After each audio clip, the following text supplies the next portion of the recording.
At 24, Noah has finally started earning his own money. It should feel like freedom. Instead, he feels poorer than he did at 17.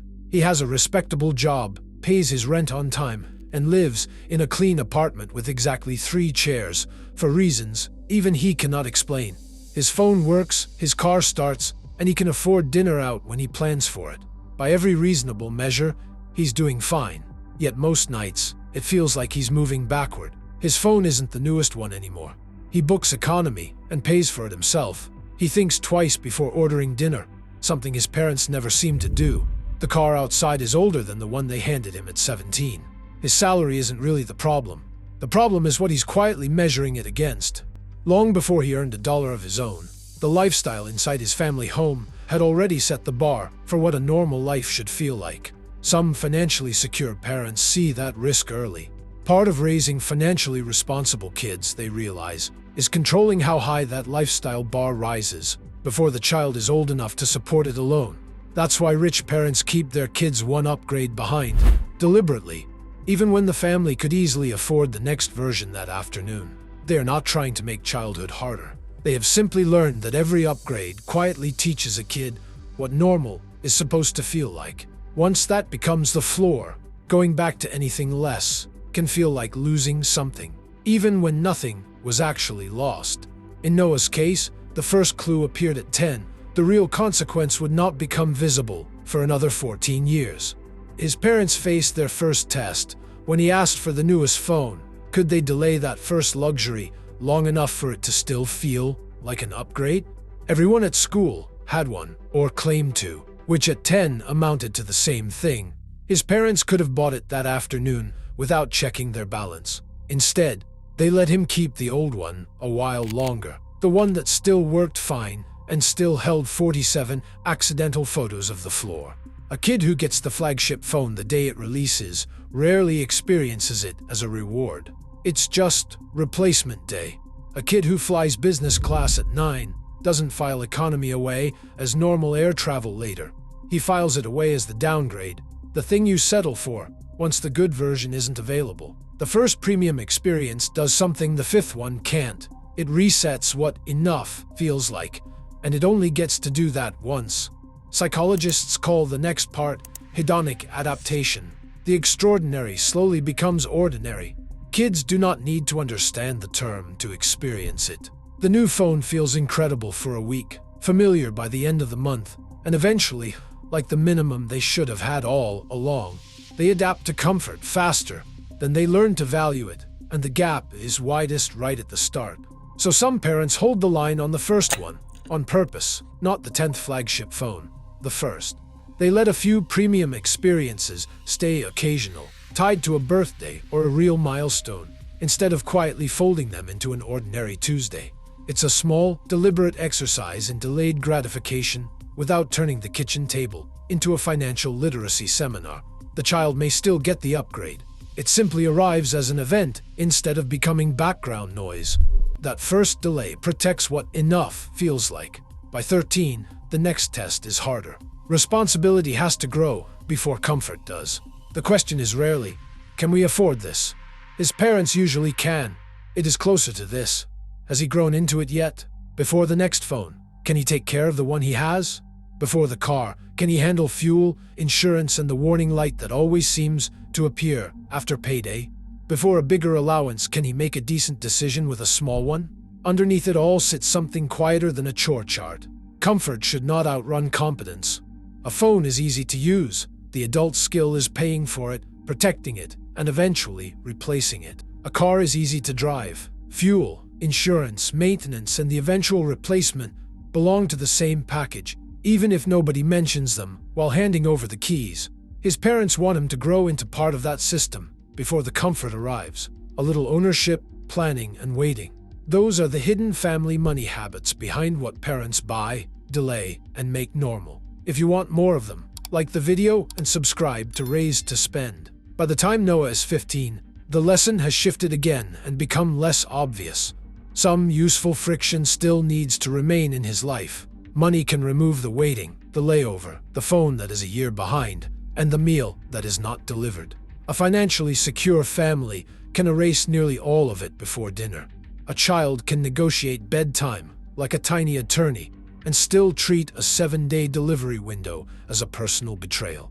His parents leave a little of it in place, an ordinary flight instead of the upgraded one, a week of waiting before a purchase, fixing the bike instead of replacing it. Small, survivable, age-appropriate inconvenience that builds patience instead of resentment. There's a reason for that. A kid learns patience while waiting on something. He learns care while maintaining something that's actually his. He learns to improvise when the perfect solution isn't sitting there. Remove all of that too early and too completely, and the kid can grow up mistaking normal adult inconvenience for proof that something has gone wrong, that a delayed flight or a slow month means the system is broken, instead of just being Tuesday. Here is one of the quieter ways wealthy families keep kids grounded, and it looks very different from simply refusing to spend money. Around the same age, another lesson starts taking shape, and it is one that many parents never state clearly. Quality and status are not the same purchase. These families may spend heavily on health, education, safety, real skills, and equipment that lasts. They are slower to spend, when most of the value comes from being seen, a logo that matters more than the material, a phone with no meaningful improvement, or a first car chosen to announce the family's income. Something bought partly for status can still be enjoyable, well-made, or worth the price. The useful question is whether Noah understands what he values about it, or has simply learned that a visible price tag makes an object better by default.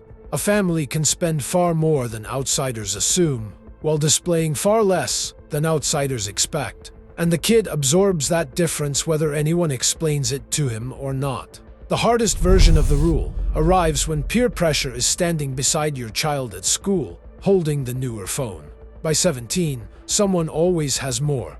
A better phone, a nicer car in the lot, or a family trip posted everywhere online with the airport delays and laundry carefully moved out of frame. The gap is instant, and for a parent with money, so is the fix. A tap, a card. Gap closed before dinner. In one T-row price survey of families with kids under 15, nearly half of parents admitted they'd gone into debt at some point over something their kids simply wanted, not needed.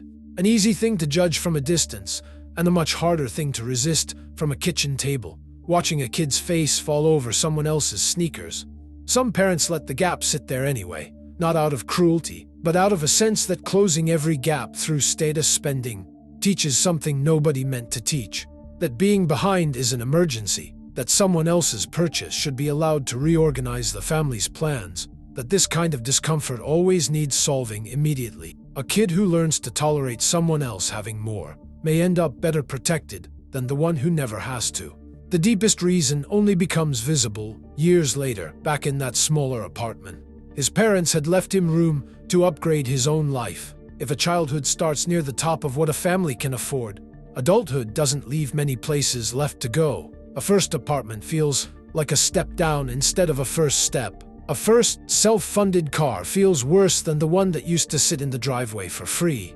A first real paycheck looks disappointing next to a childhood funded by decades of someone else's saving, investing, and career growth, a comparison that was never fair to begin with. The key here is refusing to let every peer upgrade become a family emergency. Some parents leave a handful of upgrades untouched on purpose. The better phone, the upgraded seat, and the nicer apartment, all saved for the child to reach later with their own money and on their own schedule. The parents can already afford every one of them. They hold off so there is somewhere left for Noah to go once the money is his.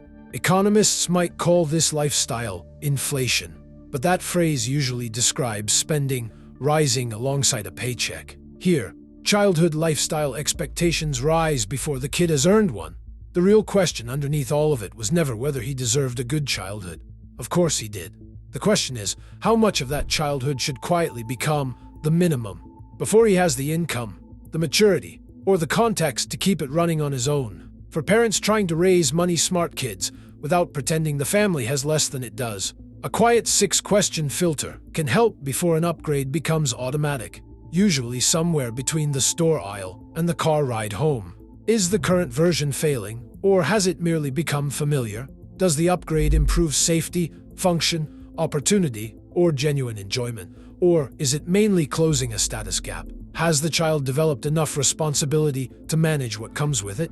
Will it remain special, or quietly become the new minimum? Am I improving my child's life, or removing a useful amount of waiting, effort, or maintenance, or perspective?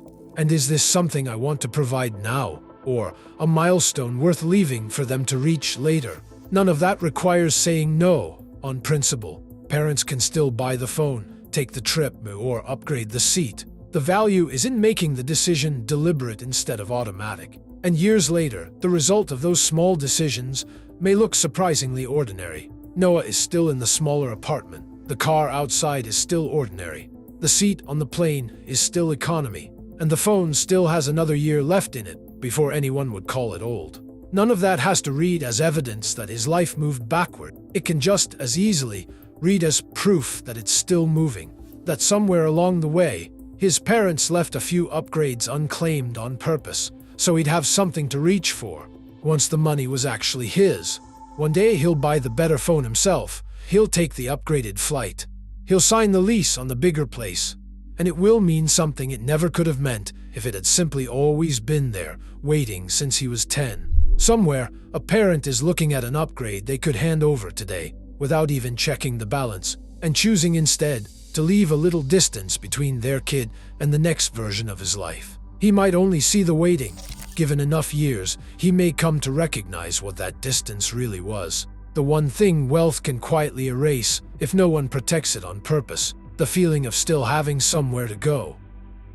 If this changed how you see the next upgrade, subscribe to Raised to Spend. We explore the money lessons children absorb from the comforts, delays, and ordinary decisions at home.